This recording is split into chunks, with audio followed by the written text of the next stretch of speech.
کسی نے پوچھا حضور آپ کا سن ولادت کیا ہے؟ آپ نے فرمایا کیوں نہ قرآن سے پوچھ لے۔ یار یہ عجیب سوال ہے، عجیب جواب ہے۔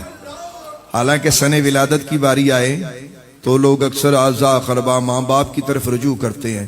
امام احمد رضا بریلوی کا علم دیکھو، شعور دیکھو، عقل دیکھو، اللہ رسول سے نسبت دیکھو۔ فرمایا قرآن سے پوچھ لیتے ہیں۔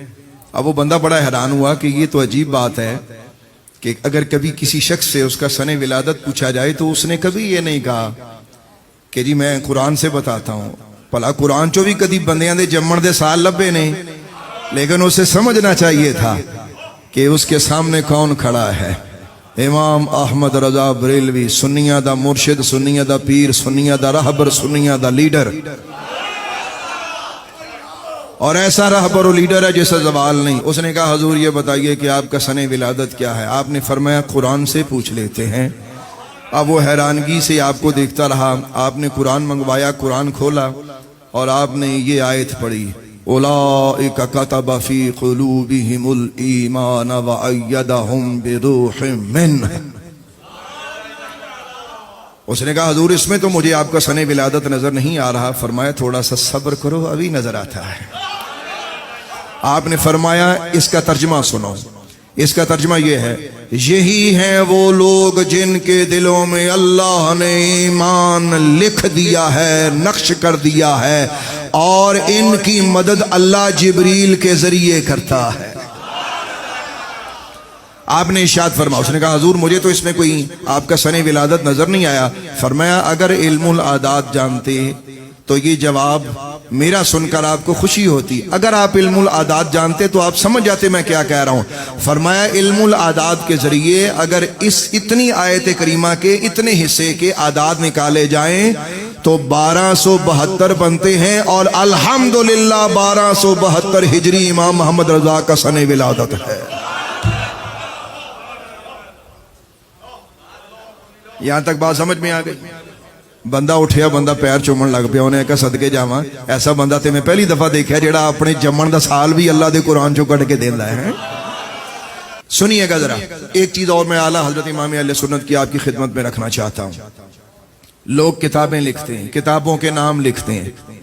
تسی کو کتاب لکھو پنجابی، اردو، عربی، تسی وہ کتاب دا نام رکھ دیو۔ امام احمد رضا بریلوی اتنا بڑا رائٹر ہے، اتنا بڑا ادیب ہے کہ آپ کی کتاب کے نام میں ہی، صرف نام میں 4 فائدے ہوتے ہیں۔ امام احمد رضا بریلوی کی کتاب کے نام میں ہی 4 فائدے ہوتے ہیں۔ پہلا فائدہ کیا ہوتا ہے امام احمد رضا بریلوی کی کتاب کے نام کا؟ کہ وہ نام عربی ہوگا، نمبر 1۔ نمبر 2، دوسرا فائدہ اس کتاب کے نام کا یہ ہوگا کہ وہ کتاب کا جو نام ہے وہ نظم میں ہوگا۔ مثال کے طور پہ جیسے حضرت امام محمد بریلوی کی کتاب کا نام ہے الدولۃ المکیہ بالمادۃ الغیبیہ۔ انداز دیکھیے میرے امام کا۔ اچھا امام محمد بریلوی کی ایک اور کتاب کا نام ہے حسام الحرمین علی منحر الکفر والمین۔ اچھا ایک کتاب کا اور نام بتاتا ہوں، العطایا النبویہ فی فتاوی الرضویہ۔ اب غور کیجئے گا، ان میں ایک نظم ہے، اب ذرا غور کیجئے گا۔ جیسے العطایا النبویہ فی فتاوی الرضویہ، ایسے لگتا ہے جیسے باقاعدہ نظم لکھی ہے۔ اچھا الدولۃ المکیہ بالمادۃ الغیبیہ، کیا انداز ہے یار! پھر کیا لکھتے ہیں؟ یہ پڑھنے کا بھی الحمدللہ غلامانہ انداز ہے نا۔ کتنے فائدے ہوتے ہیں؟ پہلا فائدہ کیا ہوگا کہ وہ عربی، نمبر 1۔ نمبر 2، دوسرا کہ نظم، اور تیسرا فائدہ یہ ہوگا کہ وہ کتاب بتائے گی کہ وہ کس علم میں لکھی گئی ہے، یعنی کتاب کا نام بتائے گا کہ اسے کس علم میں لکھا گیا ہے۔ اور چوتھا اور عجیب ترین فائدہ جو شاید کوئی شخص اپنی محنت سے، اگر کوئی شخص علم العادات پہ بڑا اسے دسترس حاصل ہے، بڑی محنت اس نے کی ہے، شاید وہ کر سکے، لیکن وہ 2-4 کتابوں کے نام کے بعد وہ فیل ہو جائے گا۔ یہ خدا دا صلاحیت تھی کہ امام محمد فرمایا کرتے تھے کہ اس دل پہ اس کی عطا ہے، اللہ نے علم کے خزانے کھولے ہیں احمد رضا بریلوی پر۔ تو چوتھا اور عجیب ترین فائدہ کیا ہوتا تھا؟